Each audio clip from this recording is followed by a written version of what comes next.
All right, Yo, we are here. It what's is happening? another brand new episode Oh of the yeah. Opinion City Podcast. I'm King Ralph. He's Parmesan. We are your What up? hosts.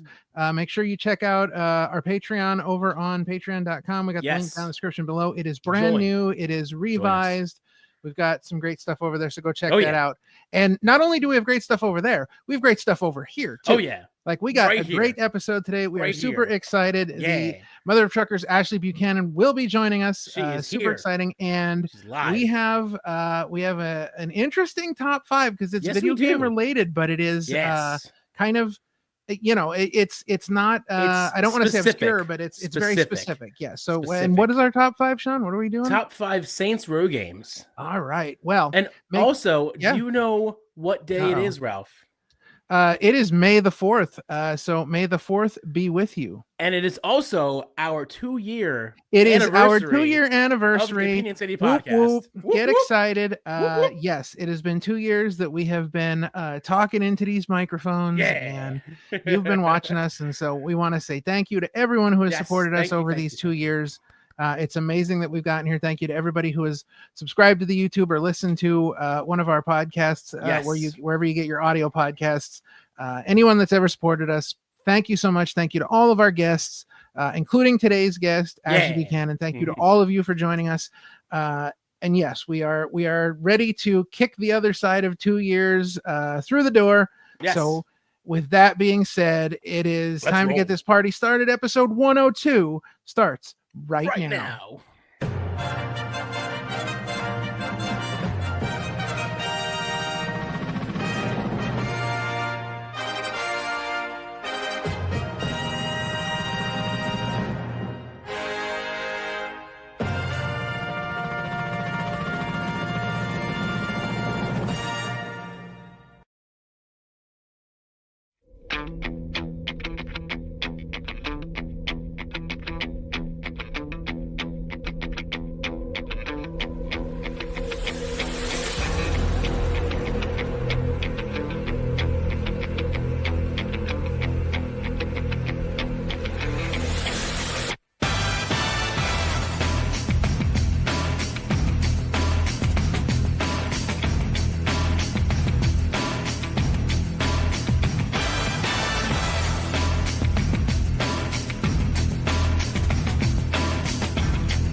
All right. Well, we are back, and check it out. We brought some backup. It's Ashley Buchanan. What's going on? Oh yeah. Hey guys, see, there you go. Oh, absolutely. Super pumped to have you. Yeah, this is your second time joining us now, as we got a chance to chat it up a little bit with you at the last Power Pro Lucha show. As you were you were the timekeeper, if I'm not mistaken. Oh yeah, prestigious. There you go. Yeah, absolutely. Right. Yes. So now we get to have you on a full episode. We are super excited. We thank you for your time today. And I think we're going to have a lot of fun today. It's going to be a fun show. All right. Well, let's kick things off here. So tell us in your own words, who is Ashley Buchanan? Ashley Buchanan, the character, is a very blue-collar hero inspired sort of a role. A very older fashioned gimmick of the blue collar anger, kind of gun for hire, do the right thing, all in the guise of a truck driver, the modern day cowboy. There you go. Do you take some inspirations from like the Sandman? Because I feel like you have a very Sandman, a Sandman-ish entrance when you come out, like with the cigarette, a drink in your hand. The whole Sandman vibe. That was once when I was doing well, no, I did come out with a cigarette a couple times. Yeah, I know. I see it. I try not to make a habit of that. I'd like to be family friendly, but sometimes the actual Ashley Buchanan comes out a little bit through, and it's like I would rather just kind of be smoking. Right. But I still get to, throw some people around, which is a convenient crossover between a character motivation and my own interests.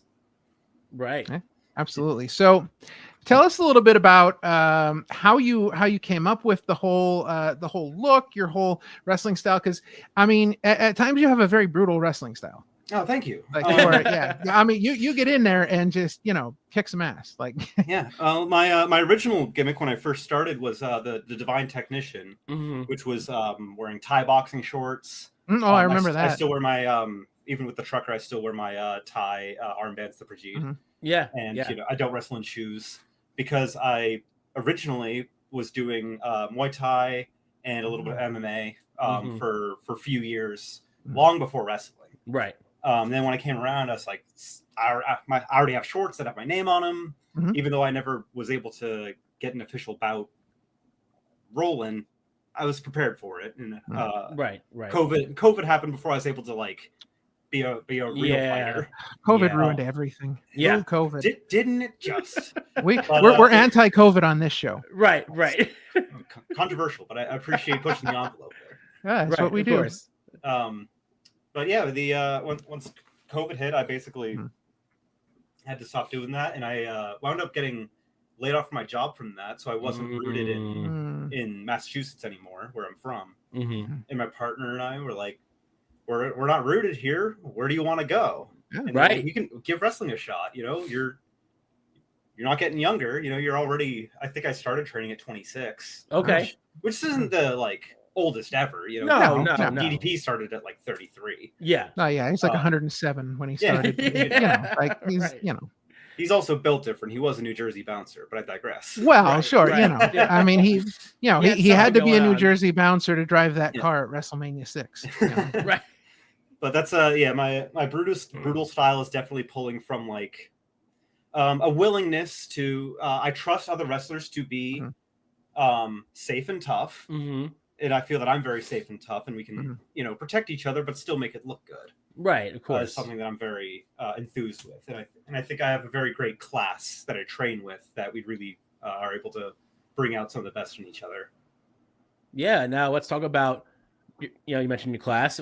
What's been your experience like at the Worldwide Wrestling Dojo alongside Preacher and Cheeseburger? Oh, it's the best. It's just the best. I can't imagine having trained anywhere else. I can't imagine having come up through anywhere else because they're both so supportive, but honest, and they're both so smart. Preach has been a booker for a bunch of years for a bunch of different places, has a ton of experience running stuff. He really understands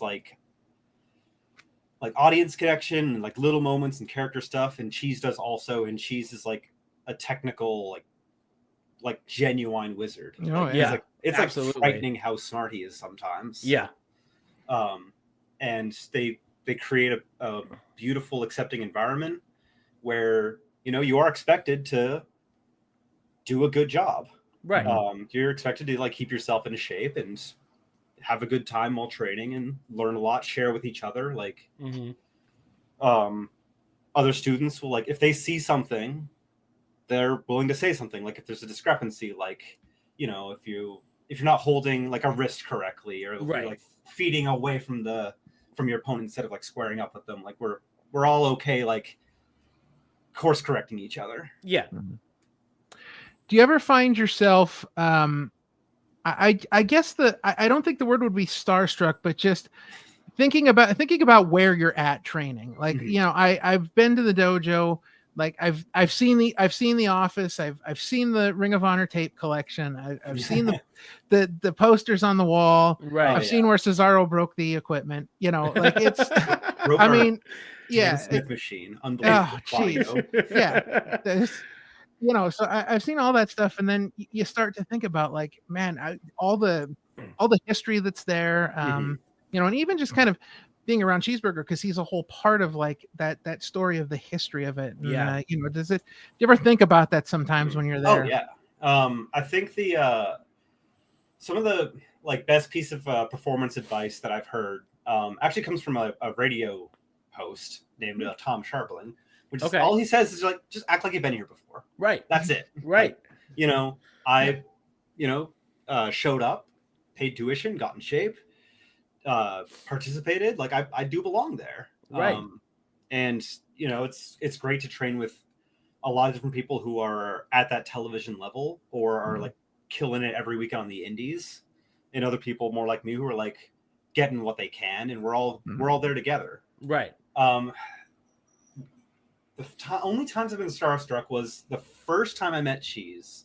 Right. Like the very first time, I was like a little nervous. And I wouldn't say starstruck, but I passed Orange Cassidy on the staircase. Oh yeah. I was leaving and he was just coming in to get some late night reps in.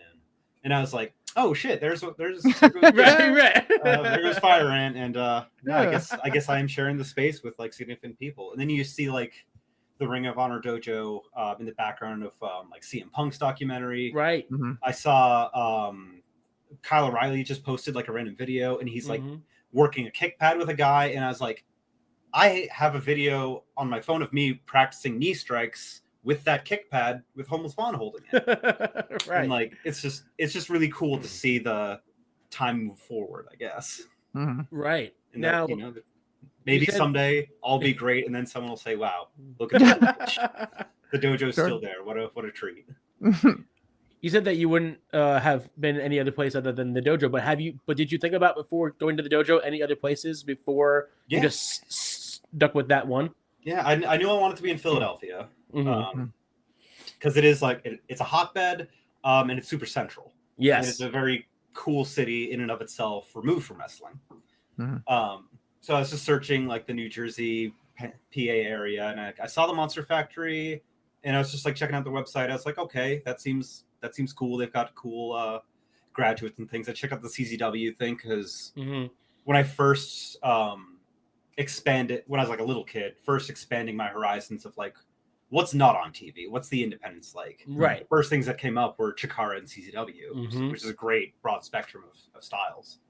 And I was like, yeah, it'd be cool to like go to CZW. There's a lot of great matches there. And then I saw that Cheeseburger had a school, and I was like, done. Like Cheese is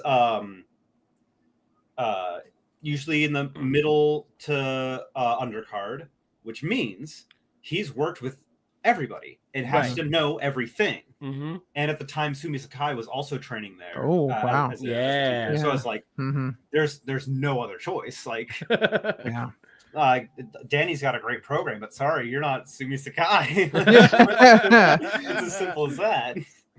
That is true. Yeah, if you ever want to get the absolute snot kicked out of you by like a 5'2" woman, like she's up there. Yeah, she is frightening. I would be genuinely scared to be in her general presence. She's a little scary. Oh yeah, I'm doing squats at her mercy. It's great. So you talked a little bit about the coaching style. So can you kind of describe a little bit for those who don't know, like what is the coaching style like at the Worldwide Dojo? If any of this sounds pretty intriguing to anyone listening, feel free to sign up at the dojo. Just go on the website, email Cheese, and we warm up with like group yoga for the most part. Okay. Just get nice and limber and warm. Then we roll around in the ring, do some like more active warm up drills. One of my favorites is the exit drill, where you just someone lays in the middle. You drop down next to them, drop over to the other side, hit the ropes, come back across, exit to the bottom, then middle, then top. Okay. And that's just like a fun, get your heart rate up. Where you start thinking. Then we'll like bring the pace down with some like chain wrestling, go into heavy tech.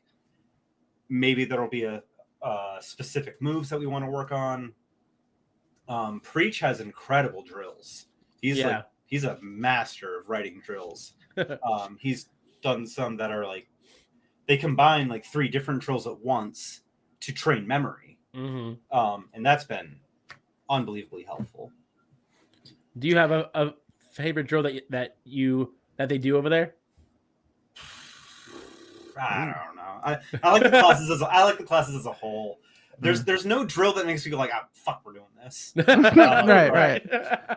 Like every now and then, like at the very last drill we do is like a blow up drill, and we'll do something like triple fives or what have you. I'll be like, oh, It is the last drill of the night. If you're gonna go to town, go to Lincoln. Let's do it. Sure. Right. Yeah. You kind of lost me there the minute you said running. I was like, that's it. I'm out. Because like if I was a wrestler, my gimmick would be Sedimentary Steve. That would be my name, and I would be the only wrestler to never run in his entire career. Like I would never run ever. Would only walk. I mean, with the exit drill, where when you go over the top rope, you can go over like slow, or you can try and fly over and like cartwheel out. Oh, Okay. Whatever, like user's choice, like whatever you're feeling safer with on that given day. Right. And I never really thought about watching guys exit the ring, and I noticed who had the best top rope exit ever was, who I try to emulate doing this drill, flies over like they're weightless, is Bobby Heenan. Oh yeah. Okay. Bobby, his whole job was getting shit canned out the ring because he's, Right. he's the weasel, he's the clown. Yeah. Right. So That's see, awesome. just trying to do that is so much fun every time because I feel like I've been touched by the spirit of Bobby Heenan. Right. Yes. Nice. Absolutely. That's awesome. So, talk to us about kind of the early beginnings of your wrestling journey. Where did it kind of all start for you? I started watching. My dad's been a lifelong wrestling fan. Okay. I was like a little kid in like 2004, 2006, that period-ish. I would go over a friend's house to watch SmackDown. So I had like Teddy Long Undertaker years was a great time to see. Yes. Yep. You go one-on-one with the Undertaker. Yeah, Every time. Every time. Great TV. I can remember the first match I ever saw on television. Oh yeah. Wow. Was, Oh boy. Shoot. It was Faux Hawk Miz. Faux Hawk Miz. Oh boy. Versus Uncle Fester Kane. Oh So yeah. you got Bald Kane coming in. Right. Oh And like boy. that was like if that's a perfect match for a little kid to see as the first one of like, Of course. oh, here's a douchebag, here's a monster. Right. Let's party.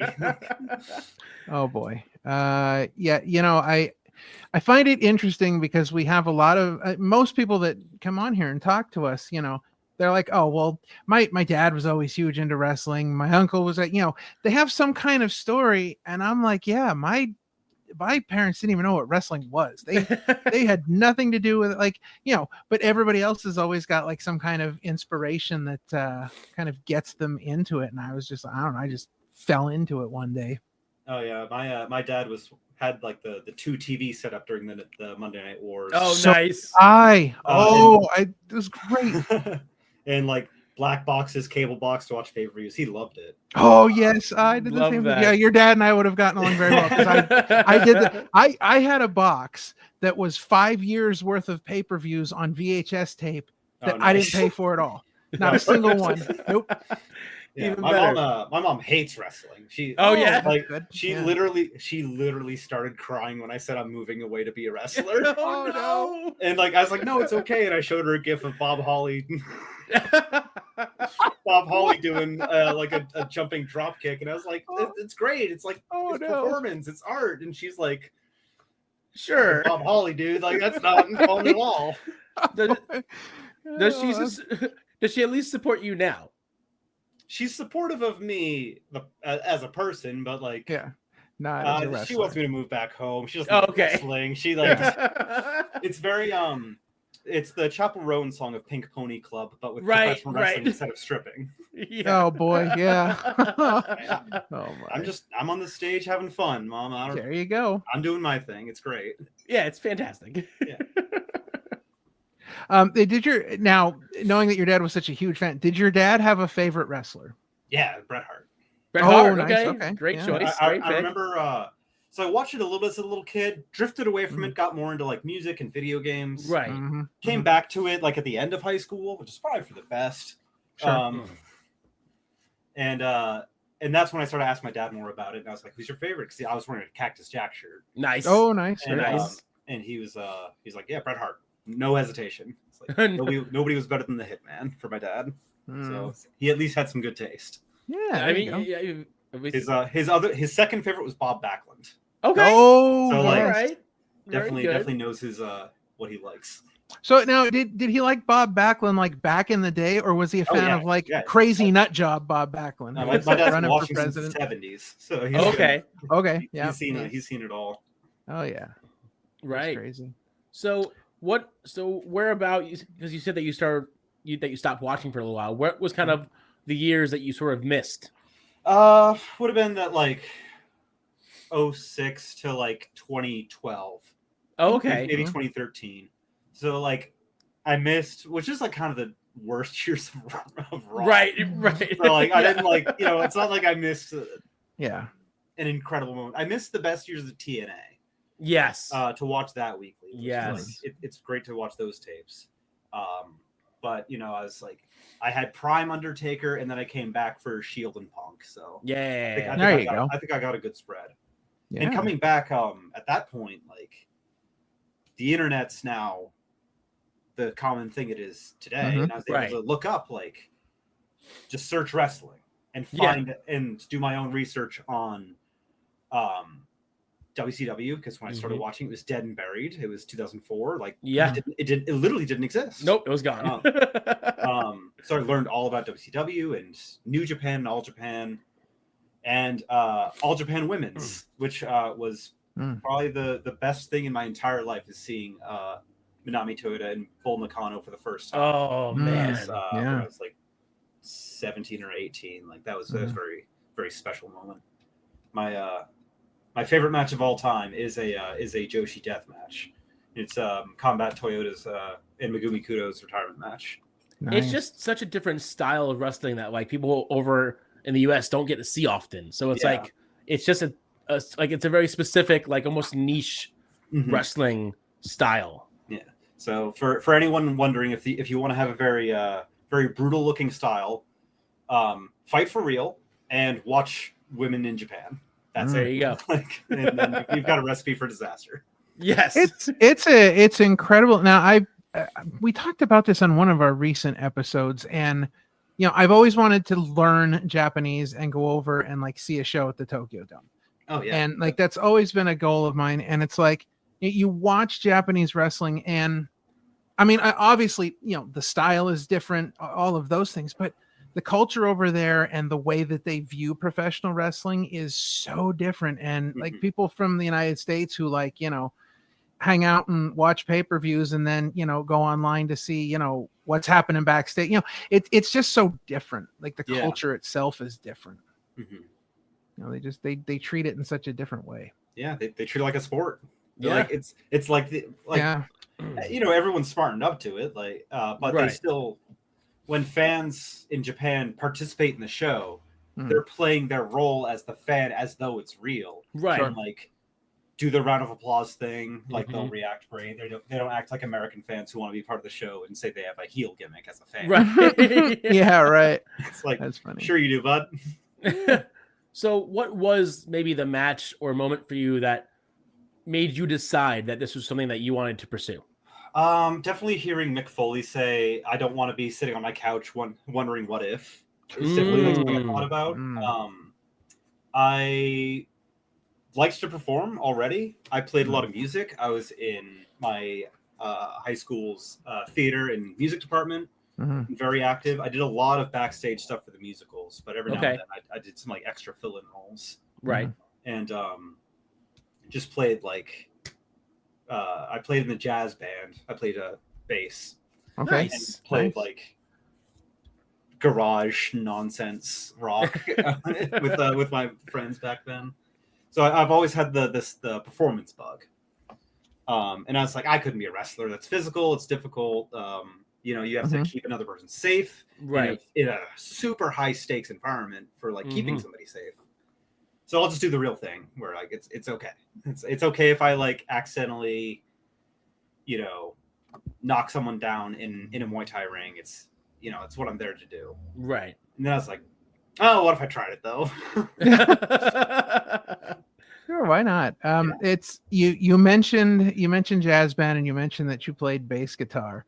And I was in the jazz band in high school. Oh, I played baritone sax, and we had a bass player in our jazz band who was a kind of okay saxophone player, but he was not like the best bass player. He would often get lost in the music, and so he just started, whenever he'd get lost, he would play the bass part from Longview by Green Day. All right. And, so right. The minute you hear that playing, you know that he has no idea what's going on. And he did it once during a concert, and it oddly fit the song.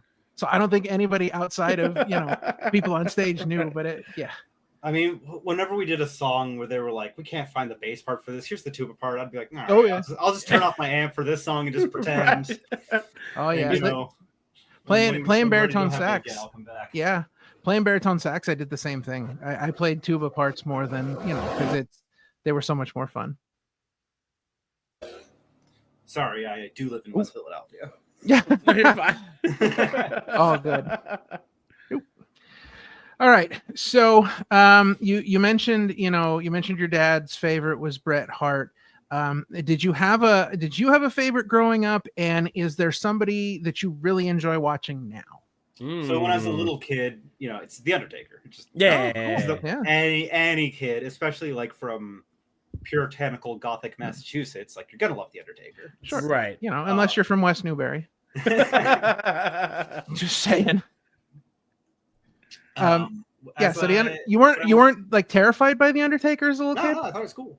Oh, all right. Okay. No, I actually the job I got laid off from to become a wrestler was I was working in a funeral home. Oh, well, there you go. Wow. My degree's in mortuary science, and I was a subcontractor for the medical. That's center. insane. Wow. Yeah. That's actually where I got a lot of my it's a little bit of a tangent. It's just kind of about my fitness history. Yes. Okay. Weenie kid playing music and liking video games. Mm-hmm. Eventually I had to get a job.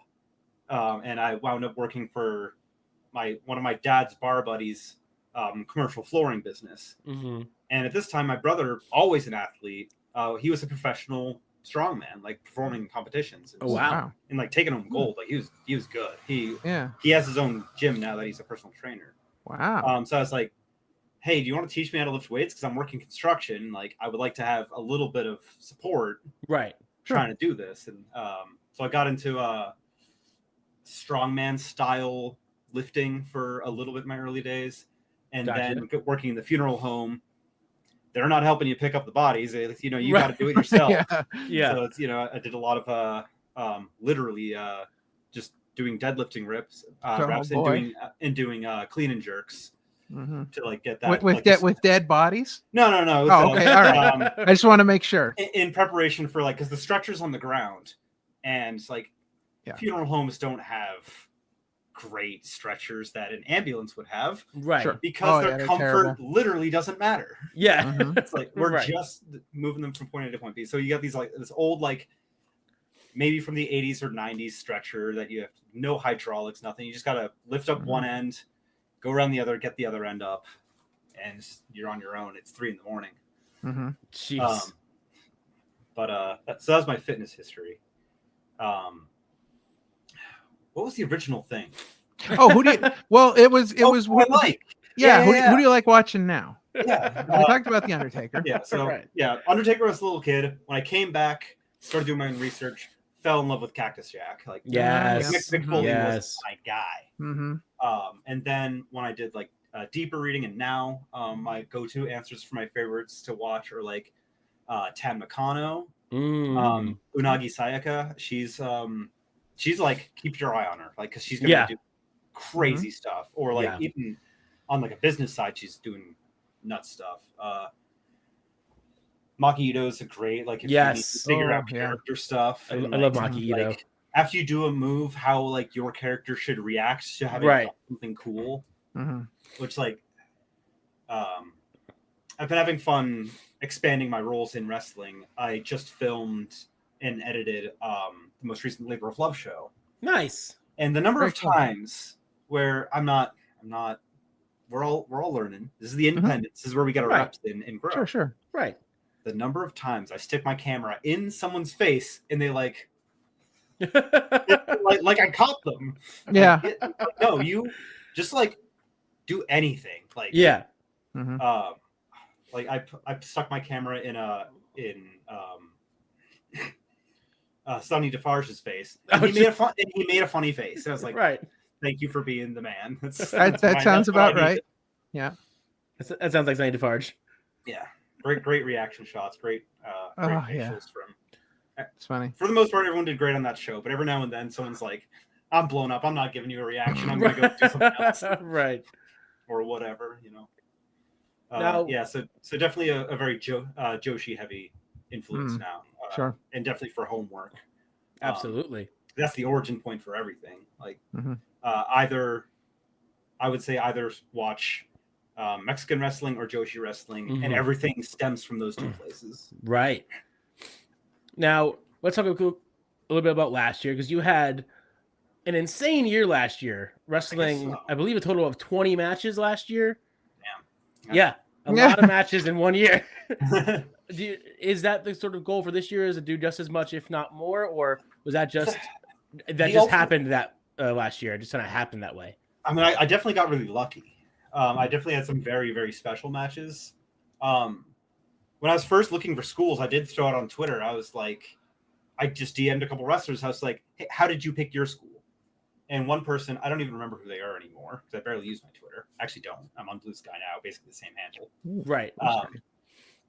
But they were like, whoever you train under informs where you work and how you get booked and who's going to book you. So I was like, which, you know, helps seal the deal more for Cheese. Like, I know, because he's very, very good at networking. And through him, I've been able to have some really incredible matches. I think my favorite from last year, and probably, I don't know if it's going to be topped, was the bread match I had against Charlie Tiger. Oh, that Speedball Mike Bailey put together for his Twitch show. And I saw the match graphic, Charlie Tiger versus Ashley Buchanan in a bread match. And I asked Veda Scott, I was like, what's a bread match? And Veda's like, I don't know. He wouldn't answer me when I asked. Jeez. So to promote that match, all I said was bread's not only legal, it's allowed. Nice. That's great. And that was very fun, like goofy, like hardcore parody match. I love the finish of it, which is Charlie Tiger's gonna give me a knuckle sandwich, so he has 2 pieces of bread. I catch it and hit him with it, and surprise, there's knuckles in the sandwich. Brass knucks. It's like great. Gotta end comedy matches have to end on a punchline. That's just my opinion. Right, of course. Sure. Absolutely. They can't end with their cool finishing move. They have to end within the gimmick of right. So goofy, silly, right. So if you had to pick, say, what you thought was your absolute favorite match that you have had so far, what would make the top of the list? Even though it was still relatively early in my career, it's very special. I had a match with Cheeseburger at the FDR skate park in Philly. Oh yeah. Oh, nice. And like there's a more performance art style company called Awful Wrestling. Oh. And we used their ring, and their ring is 12 feet by 12 feet. Oh, jeez. Without the ropes. With the ropes, we have like 9.5 to 10 feet of movement. It's a small it's ring. literally like come off of the rope 1 step, you're already there. Yeah. Oh boy. But that was really funny. Cheese was set to win. And it was a women's skate competition. There's a bunch of lesbians and trans men everywhere, and we're backstage calling, and he's like, I think you're going up on this. I think that's the correct decision. That's great. Yeah. So that one was definitely very special. Awesome. Absolutely. So when you're not training or getting in the ring, if there's any time left over, what does Ashley Buchanan like to do outside of the squared circle? So to like relax and unwind, I love video games. It's probably my worst quality. I grew up with them. I was very fascinated by them. Fascinated by how just electronics work and coding and that sort of thing. Even though I can't do any of that stuff, but I definitely do that a lot. I'm trying to get more into music. I'm trying to practice bass more because I'm excuse me, I'm super out super out of practice. Sure. And but the biggest thing is definitely weightlifting. Right. Is I've gotten away from strongman. That was never going to be my life, anyways. That was just like a foundation to build on. Right. And realizing that functional strength in wrestling, very important. Yes. But we're also helping each other. So it's not, you don't have to be able to yoke 300 pounds over your head. Right. You have to yoke maybe like 150, like something a bit more reasonable. Right. So I've been getting more into bodybuilding style lifting. Because like, well, you gotta look big. You gotta look like you gotta look like a wrestler. Right. Which is such an important lesson. Like, I loved the Muay Thai look that I had. But I was getting older. I was packing on weight, and I was like, I'm not looking skinny no more. I'm not gonna look like a fast, like, sprint style fighter. Right. So I gotta make a change. I wasn't feeling very much traction with the MMA shooter gimmick as it was. So I was like, okay, let's pivot to truck driver, because truck driver is the best gimmick anybody could have. Right. Because it's such a great spectrum, and I get whenever I get booked anywhere, I don't know if I'm going to be heel or babyface, because I do whatever the booker needs me to. Right. Sure. And like, I've been called a Swiss Army knife before. There you go. I like it. Just like, thank you, cheese, like teaching me lucha, teaching me, right, etc. Yeah. I actually just had a death match a couple days ago. Nice. Which was so much fun. Against Kit Osborne, and I was wearing a gritty costume. Oh, nice. Yeah, I saw the gritty picture. And I was the Philadelphia hardcore legend Gritty. Nice. That's incredible. So like, yeah, definitely, like, whatever the assignment is, I truly believe that I can fulfill it. But so circling back to bodybuilding, it's time to bulk up. It's time to get larger. It matches the gimmick better. Right. Because, I'm thinking about like Stone Cold. I'm thinking about Jerry Reed and Smokey and the Bandit, or Jack Burton in Big Trouble in Little China. Right. Terry Bogard from King of Fighters. Like, sure. That sort of like look of like, right. Yeah. You do have to strap down your own freight sometimes. You do get a little bit of meat on you. Trucking these days is so much different. It is like kind of a plot hole. Like, in the 70s, like, there were outlaw truckers who would they would get freight outside of the DOT and like pocket the money that would have gone to the man. Yeah. But nowadays, like, if you get a hazardous materials CDL, you're making more than a doctor. Like, you're loaded. Yeah. So like, even though I am very much still living an impoverished life, the gimmick is very old fashioned in forming that. And if you think about it too much, you'll realize, wait a minute, don't truckers make a fucking killing? Well, yeah.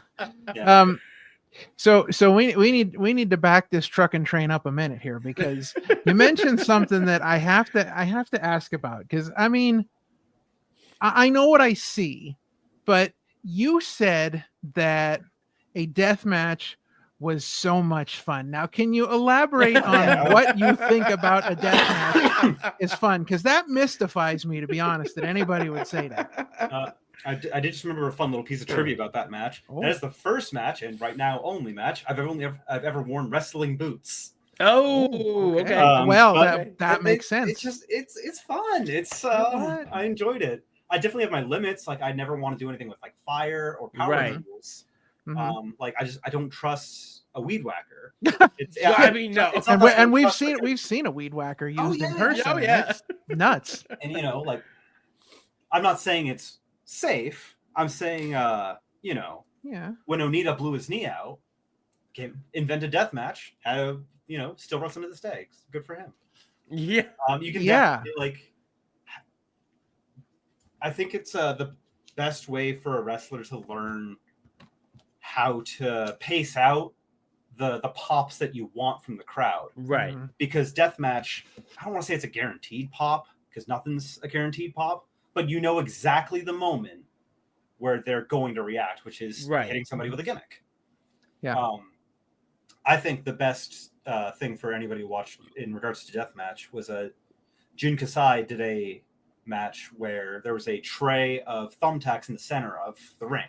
Mm-hmm. And I can't remember who the other wrestler was, but they did a sequence around it, never touching it.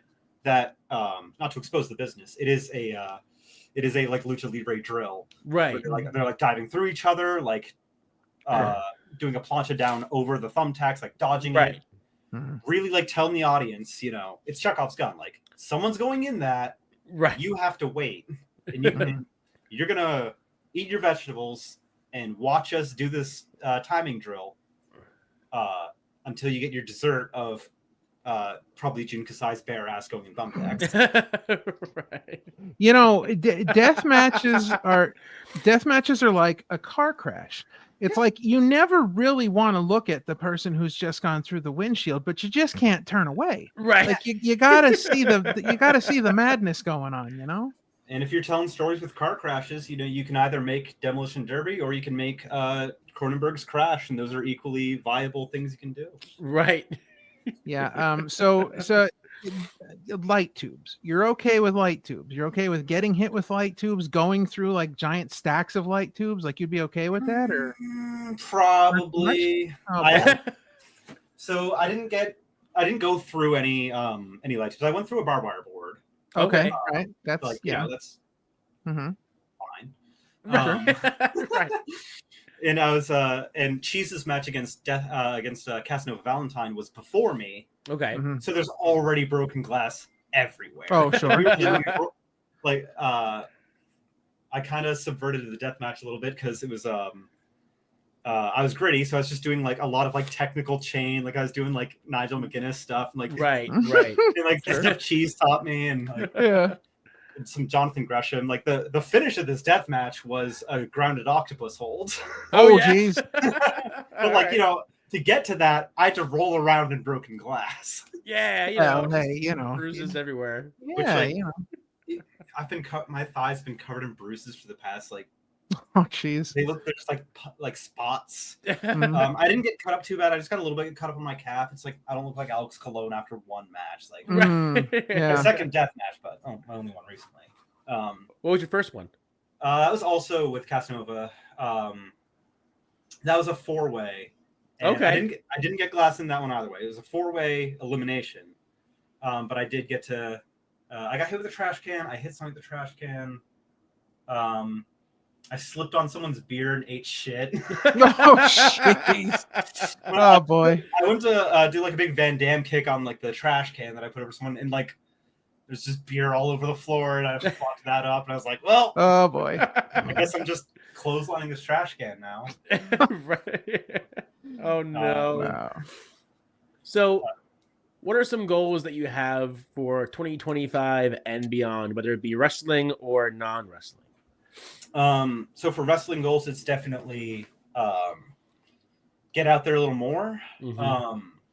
We're in troubling times. I can't just wrestle in whatever state that I want to as a trans person. Right. I've been able to go to Canada, which is very great, and my passport is still valid, but I can't renew my passport with my new legal name, or will get confiscated by the government.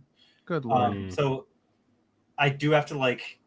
I've had to turn down like shows before. I was like, I just can't go there. But the main goal is like work bare minimum once a month, but like every other weekend is probably good for me at 31. Right. I don't need to be, I never want a double shot. That's just not what I think is fair to the promoter from my perspective of like, I'm there for the day. I can do so many different things. I know about production. I know about like when a ring is built incorrectly, because that happens. Sure. I know about camera positioning and making everything backstage work and flow, as well as knowing how to wrestle. So definitely like, every other weekend would be nice. And just one show, you get me and all of my skills in and out of the ring for the whole day, guaranteed.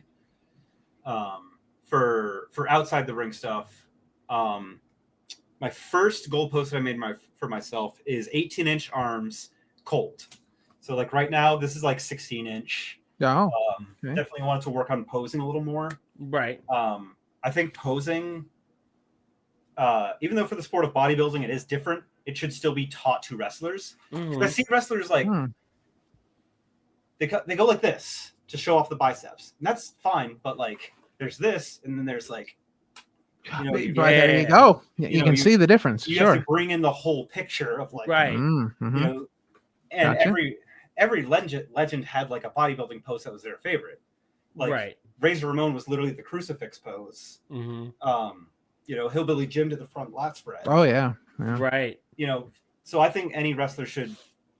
You don't gotta do a deep dive into bodybuilding, but just dip your toes in, see what it's like. Because I know it's a little ugly, because of the Vince McMahon of it all. Right. That he brought in that bodybuilding style and like got rid of burly guys, but you can be both. Right. Like Vader's body was beautiful. He was an incredible posing work and like a physique you could really appreciate. Right. I think any wrestler, like big or small, like you still need to learn how to show yourself. Like I was showing Cheese like how to front lat spread because he's got 0% body fat. Right. It doesn't matter that he's skinny because he's like toned like crazy. I've heard of 0% body fat. That's about it. I'm not about that life. If you got those genes, God bless you, but it's not me. Yes. I love food too much to be 0% body fat. Listen, I probably doubled my body fat with lunch today. That's all I'm gonna say. So when we get to our main event top 5, we're going to talk some video games. But let me ask you, because this is something we ask everybody that plays video games. And hopefully you'll give the right answer. But are you Xbox or PlayStation? And I think I know what your answer is going to be. Neither. I'm yes. Well, neither. And you were telling us about your translucent Switch. Yeah, I modified my Nintendo Switch to have the early 2000s translucent purple plastic casing. So I need to be able to see all the stuff, right? So I can really appreciate the controller, right? If you can't see the chips in the all the ins and outs, wires, who cares? All right, so let's say you've got a weekend free, and you've got like a case of Mountain Dew and Domino's delivered. What is your go-to game to play? So everything comes in like spurts. I play a lot of fighting games. Okay. I had like a low period of that recently that I'm just coming out of. Before we went live, I just got a couple rounds in Street Fighter 6. Nice. I played a lot of Third Strike on Fightcade. I really get into first-person shooters. I think Half-Life and the remake of it, Black Mesa, are some of the best games you can possibly play. Right. I started playing some Counter-Strike 2 just because it was free. Yeah. I was like, it's clown shoes paintball. I listen to podcast and unwind with it. Just go into casual deathmatch and play for like 3 seconds before somebody who's more riddled than man can take me out. So who is your go-to Street Fighter character? Alex, Poison, Hugo are the best ones. Okay. Hugo is my man in Third Strike. I played Alex in Street Fighter 5 and Poison in 4. 6 playing Zangief because that's just he's the only classic. He's the only true grappler in there, and just a classic. Yeah, I like Manon and Marissa enough, but I'm a little hardwired and old fashioned for the full circle. Right. Have you played Mortal Kombat 1? I'm not a big Mortal Kombat person in general. Okay. Mortal Kombat's feel is very digital. It's very like just compass rows up, down, left, right. I don't like a block button. I think holding back or down back to block is more intuitive for the idea that it's a fight of like, if I'm on the defense, I'm moving like backward. I'm moving away. Right. I'm not going to defend and move forward. Right. But like Mortal Kombat, I had the first one, the Genesis, as a kid, but that's kind of like the long and short of it. Yeah, I tried them out on MAME, and they just like the nostalgia's not there for some reason. I like yeah. I mean, I like that first roster because you got Carlos Piscina as like 4 different people. Right. Right. Awesome. All right. Well, that is going to bring us to Sean's favorite part of the show. It is the final question of the interview. So, Sean, take it away. All right. So, for you, Ashley Buchanan, what does pro wrestling mean to you, and what is the significance that it has had on your life? Pro wrestling means to me the most traditional or old-fashioned, longest running form of community entertainment. Like longer than theatrics. The only thing longer would be maybe music. Okay. But combat sports are, I think, the thing that bring us together. Since it's so hardwired in our brains, there's no turning it off. If somebody considers themselves nonviolent, I love that for you. Please don't start being violent if you're not violent. But if you are violent, we have safe and healthy outlets for that. And if you're not cut out for like real competition, or if that's not what you want, we can still bring the community of people together for more storytelling based things. And we figured that out so early into pro wrestling.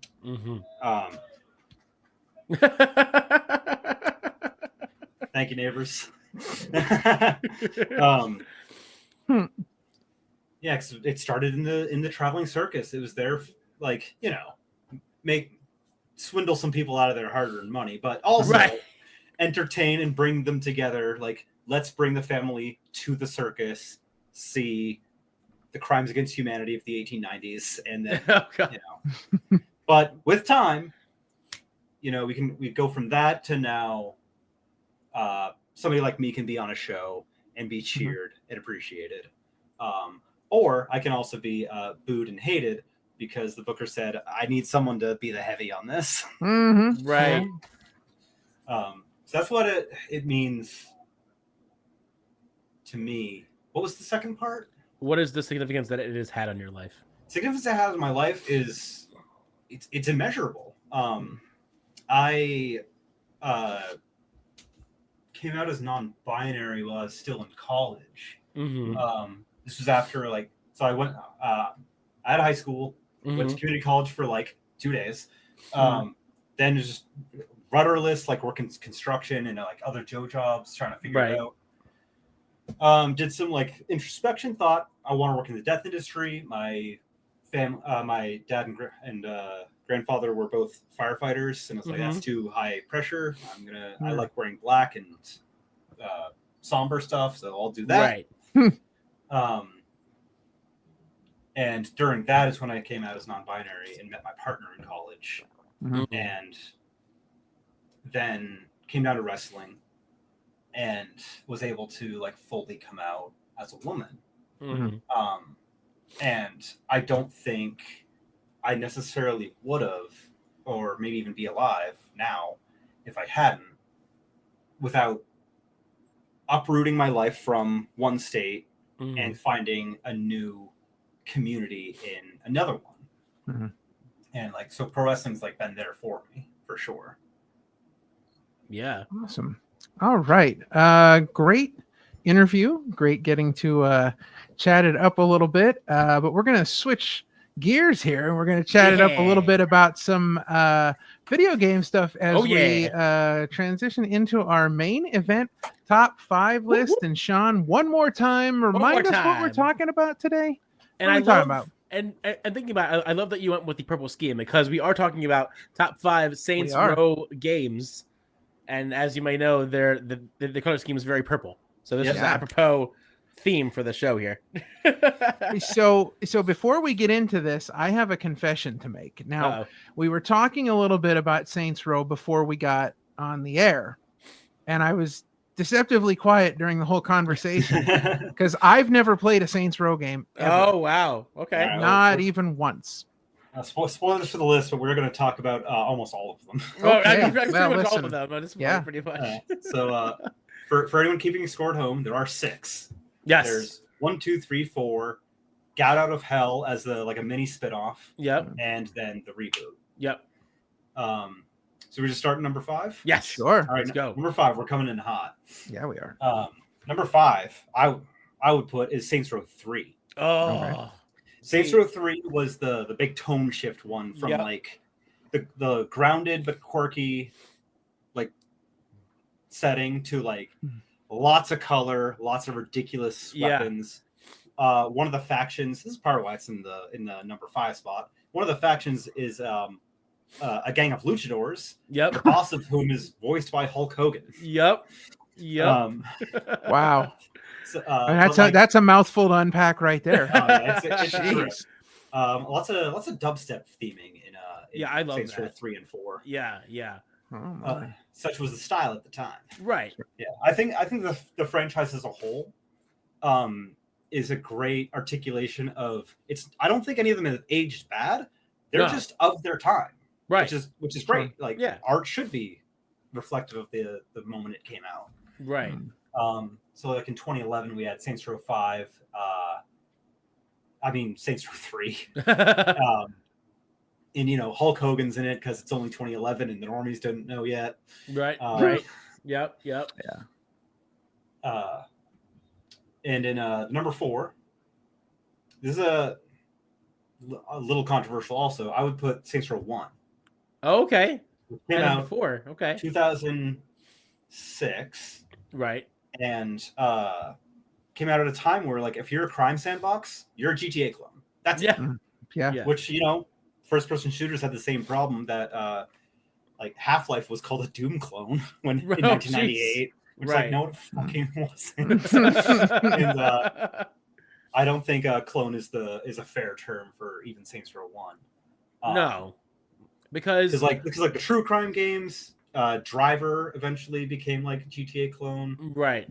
But Saints Row did feel like it had their own identity right away. Yeah, they were their own person. They were trying to steer away from being anything close to GTA because they wanted to have their own IP, if you will. They the story and the mission structure that Saints Row 1 and 2 have was very. It felt almost like Saints Row was a comic book, right? And dealing with the individual. There's 3 different factions to deal with in those 2 games, and each of those is like a 6-issue miniseries, right? For that gang and like how the Saints do in that environment. And a very kind of genius idea from a writing point of view of, okay, we're making a crime game, want a player that can just drive around, do whatever they want, kill people, do mini games. So what if the city is overrun with gangs? Right. So now there's a new gang that wants to just make peace by getting rid of all the other gangs. Right. Right. Led by Keith David. As Julius Little, which great idea. The structure of the bones of it, it's a very early days 360 game. It's not pristine. I highly recommend you seek out and play it, which you can do with an emulator. These days. You have to change one word from true to false in the config file. There's tutorials out there. Nice. Okay. I'll let you Xenia Canvas, I think, is the 360 emulator. Okay. So definitely look that up and play with that. Definitely a moment in time. Oh yeah. Number 3. This is going to be a bit of a shocker. Number 3 is Saints Row 3. Again. Yeah. Because Saints Row 1 is really primitive. Right. There's a lot of gameplay stuff that it's really hard to call it a better video game to play than Saints Row 3. And Saints Row 3 really did was the first step of ridiculousness. Oh yeah. Number 2, Saints Row 4. Yes. Now, what are your thoughts? Because at first, I think I wasn't a fan of it at first, but I think I came around after playing it again. Were you a fan of the alien invasion storyline? Oh, yeah. Or were you... Okay. That was awesome. Because I was at first a fan, and then I think my first play, I was like, I don't know if I like this whole idea of the alien storyline. And then I played it again. I was like, all right, this is actually pretty cool. I actually like this because then you get superpowers now. Like you're like a superhero at this point. Like you get all these extra powers and power ups. You're trapped in a simulation that you've been able to like hack your way into, being a superhero. Right, basically. And the first 3 Saints Rows, you're basically playing a Batman villain. Right. Like, so why not get your powers? I think Saints Row 4 is absolutely wonderful escalation of a franchise. Yeah. Of like 1 year in a city. 2, you come back to that city and that city's grown and changed in your absence. Right. 3, you're in a new city and like the stakes are higher and you're dealing with like larger scale problems because the Saints are now like a brand. Right. Number 4, you're the president of the United States. You are the top of the line. Yep. It's like it's a perfect like trajectory. You can only ever do that across like a big franchise like that. Right. Which is like when they tried Agents of Mayhem, they tried starting there, and it's like, no, it doesn't work. Right. Like you have to put in the legwork. You got to eat your greens before you get the dessert. It's that. Also, Saints Row 4 has Roddy Piper in it instead of Hogan, so it's a whole lot better. But instead of him being a voiceover, he is just himself. He does also narrate a little bit. He does, but he's a narrator, and then he shows up as himself. Yeah, in Keith David's Nightmare. Yeah, and the best part about that, Ralph, is that once you unlock because in this game you get to like unlock like your gang members, you get to unlock him and then call him at any point to help you in battle. Yeah. Wow. You get a contact list of homies, and you get Keith David, you get Roddy Piper. You can get like a news anchor in the second one who's like the person that like always, you're driving around the game, you just did a mission, the news comes on over the radio and fills in what just happened, like fleshing out the world. Like you get that news anchor as your homie. Like if you do like the idiosyncratic or obscure things to find her. Right. But yeah, just Saints Row 4 being an amazing roast and celebration of its own franchise and video games as a whole. Right. Like lampooning Mass Effect by just being able to have sex with any of your crewmates on the ship. Right. And it does not matter at all. Oh boy. Except for Keith David. If you go up to Keith David and try to romanticize him, he says, I think that would put a damper on our relationship. But everyone else, like, I'd rather not. Like your first support character, you ask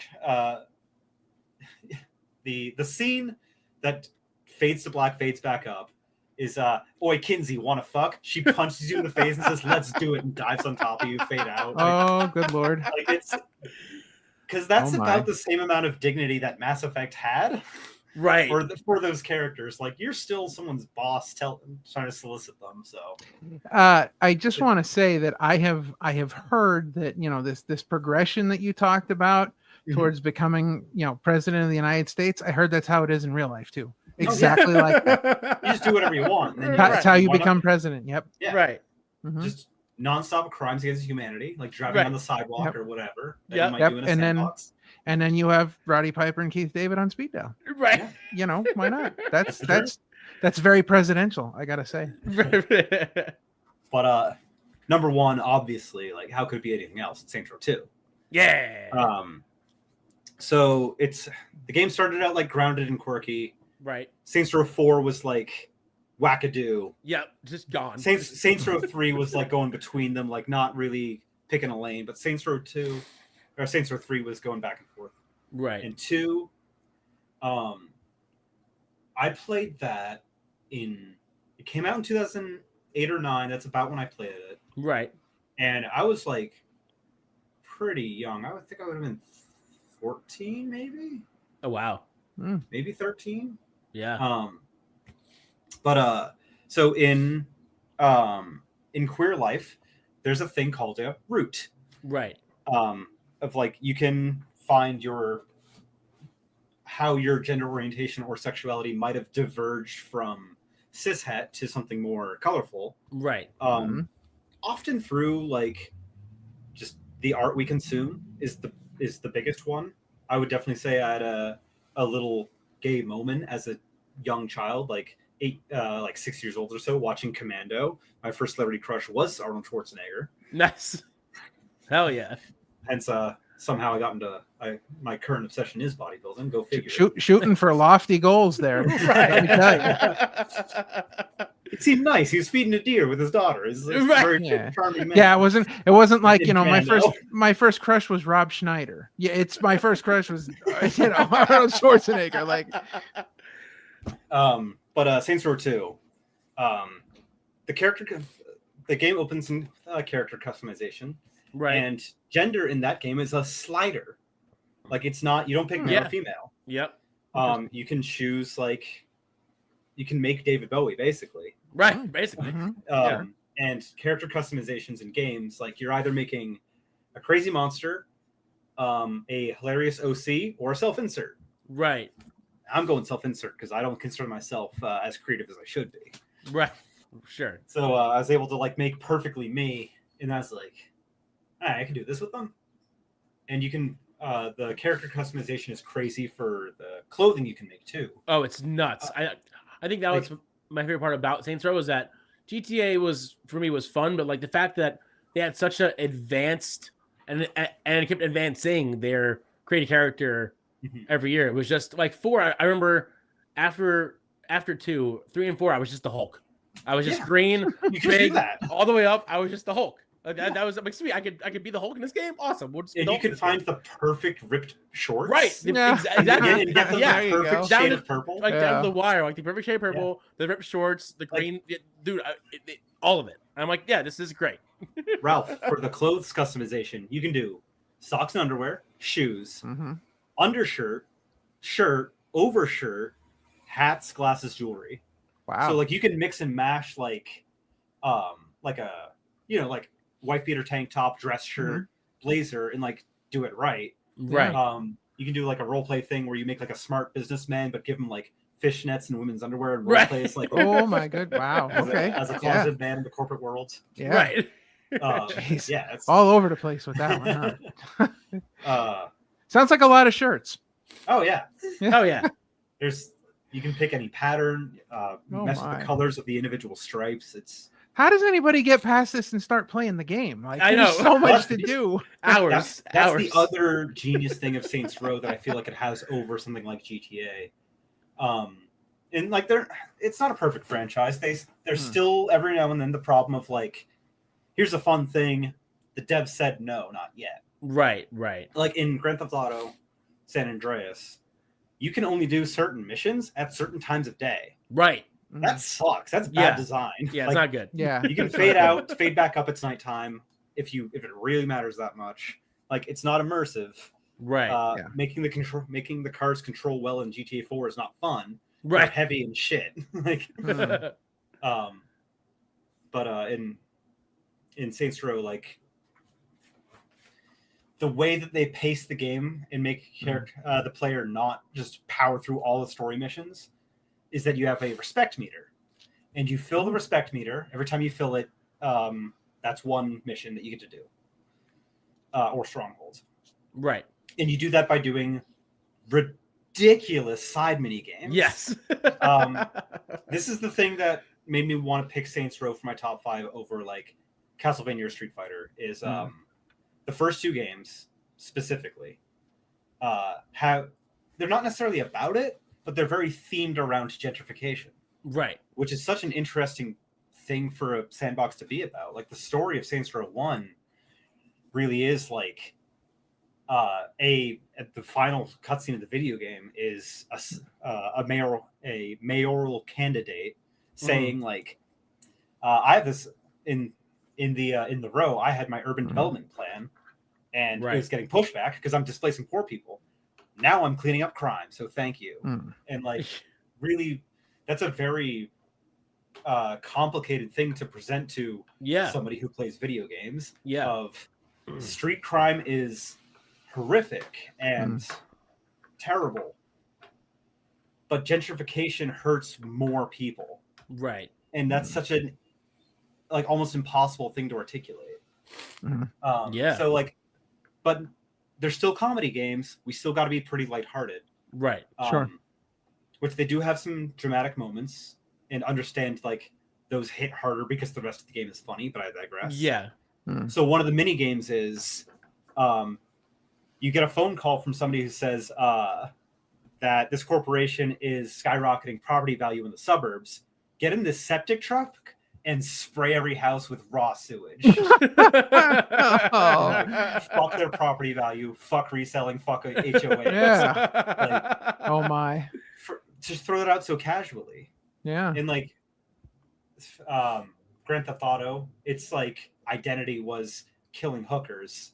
Is like is like the selling point. Sure. In Saints Row, obviously you can do that too, but the game never like encourages you to do that. No. It actually, in one of the Stronghold missions, your lieutenant gives you a phone call and says, "Hey, this gang's rented out the strip club for a bachelor party, so we know there's going to be a lot of rival gang members there. But the problem is they paid off all the bouncers so that they can touch the girls.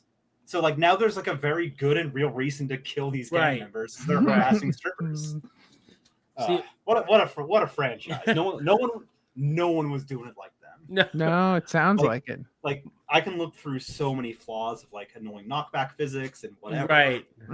Of course. And like sometimes I do just want to get on with the story and don't want to do the mini game where I commit insurance fraud by playing in traffic. Right. Dude, that's my favorite one though. I love that mini game because if you do it right and you do it, I mean, there's no right way of doing it, but if you hit each car on the way down, you can just never ending fly and just get all the points in one shot and then you're done. Yeah. The secret tech is do it on the highway, not the intersections. Right.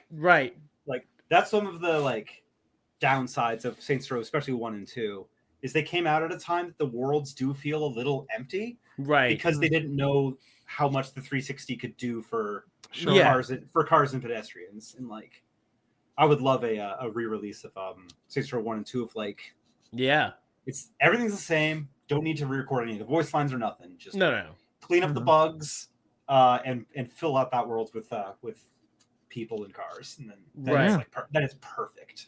The only other thing about that game that I truly loved that I don't think GTA did is you can run at somebody and have no weapons and just do a suplex on them and just dude. Saints Row 3 introducing running attacks was great. Dude, no joke. There's like, Ralph, you can be on the street with no weapons and just run up on somebody and hit like the attack button, and you'll either do it. I mean, there's like 5 or 6 different things that it has you do. One of them is you literally just kick them, grab them in a suplex, and just suplex them onto the ground. Yeah. One of them is you do the rocks float over DDT. Yes, that one too. Yeah. Yeah, you just run over them, roll across their back. Bam. Oh, that's great. Wow, man, I am missing out. That's for sure. You sure are. I have to get on this Saints Row train here. Wow. All 3 of them are available on 360 emulator. I would recommend that for the first 2. The Steam ports of 3 and 4 are just fine. Go on sale all the time. There you go. All right. Well, and don't even touch the reboot. No, yeah. Don't even touch the reboot. Yeah. Also, Get Out of Hell is also kind of bad. Yeah. So, well, there you go. They didn't. Top 5 had 4 games. Yeah. They didn't make a top 5 for a reason. Right. Oh boy. All right. Well, I want to say an eye-opening top 5. We had for you. Listen. I mean, I've been living under a rock here. I have no idea how I missed out on all this fun. Wow. So we are going to take, while I kind of compose myself from that conversation, we're going to take a short break here. And when we come back, we are going to be discussing upcoming events with Ashley Buchanan.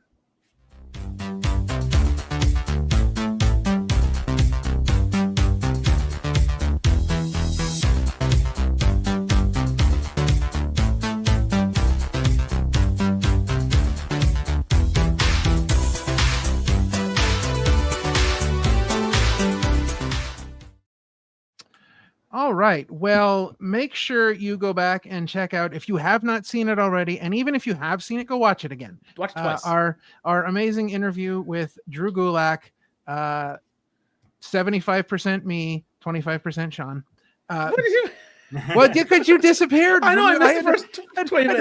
I had to run the whole show by myself. But go back and watch that. It's a great interview with Drew. And then, of course, come back next week. Make sure you come and check out next week's episode as well. Should be amazing fun. Yes. There's lots of great content on the channel. Please check it all out. Watch it all. Yes. So that brings us to Ashley Buchanan. What have you got going on that you would like to talk or promote about, or talk about or promote? That's much better. So my booking schedule is very sine wave. Okay. I try to have it at this for now would be like kind of every other month sort of have activity. Okay. So May we're coming into a little more of a down period. Gotcha. I've got I'm gonna be at the Pennsylvania Convention Center for Labor of Love. Nice. That Friday is the 16th, I believe. Yes. I've got that. I have a in the can. It's already recorded as a match for Captured Lightning Cheeseburger's YouTube show. Oh, nice. nice. I have a title match against John Lee Kirk. Nice. That I'm very happy with how that went. That's a very difficult time in that match. I tried taking like a respiratory help from just like a off the shelf inhaler, right, and like flooded my body with oxygen and had a panic attack like the instant. Oh no! We had to go. No! So I don't know if I should tell that behind the scenes.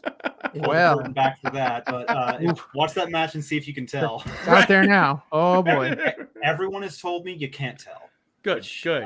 I appreciate them saying that. I hope that is true. I have watched it back and I was like, yeah, I guess I can't really tell. Yeah. But that's always those are my favorite like wrestling stories. Is the little chaos moments. Like Dave Bautista also had an inhaler. Yeah.